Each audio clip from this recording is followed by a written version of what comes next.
troisième trimestre. Ton enfant a souvent l'impression que c'est le début des vacances, or c'est le moment idéal pour tenter de tout donner et rattraper son retard.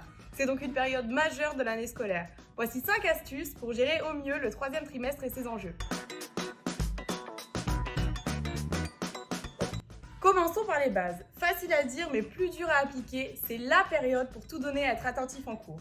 Encourage ton enfant, rappelle-lui que c'est la dernière ligne droite pour faire plus facilement ses devoirs le soir et mieux assimiler ses connaissances. Même si j'avoue que connaître le déroulé du week-end de Marie-Charlotte semble plus intéressant.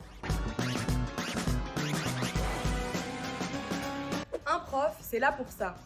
Dis à ta canaille de ne pas hésiter à participer au cours et à poser ses questions sans avoir peur de paraître ridicule. Il n'y a pas de questions bêtes et peut-être qu'il viendra en aide à un camarade qui n'a pas compris non plus le même point du cours. Participer montre au professeur que tu es investi et cela peut jouer sur ton appréciation générale.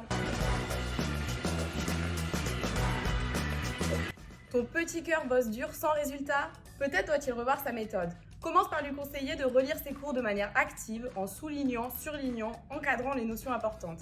Et surtout, conseil universel, travailler régulièrement et pas seulement la veille des contrôles.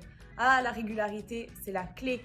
Un travail plus efficace, ça passe aussi par un calendrier de révision et des fiches mémo. Pour le motiver, tu peux lui dire que plus il sera organisé, plus le travail sera rapide et il aura du temps pour ses loisirs. Conseille-lui de relire attentivement ses derniers contrôles ou fais-le avec lui. L'intérêt d'une mauvaise note et de son appréciation, c'est de comprendre pourquoi c'est raté. Ta canaille ne doit encore une fois pas hésiter à aller voir ses profs pour comprendre comment s'améliorer, etc. Cela prouvera qu'elle est motivée. Avec un 5 de moyenne en maths, un trimestre ne suffit souvent pas pour passer à 15. Mais ton enfant peut peut-être viser un 8 ou un 10, objectif raisonnable et facilement atteignable. Ça motive. Alors pour chaque matière, dis-lui de se fixer des objectifs de travail et de résultats sur 15 jours, un point de plus par contrôle par exemple. Voilà, maintenant ton enfant et toi avez toutes les cartes en main pour appréhender le dernier trimestre sereinement. Plus que 2 mois avant un repos bien mérité.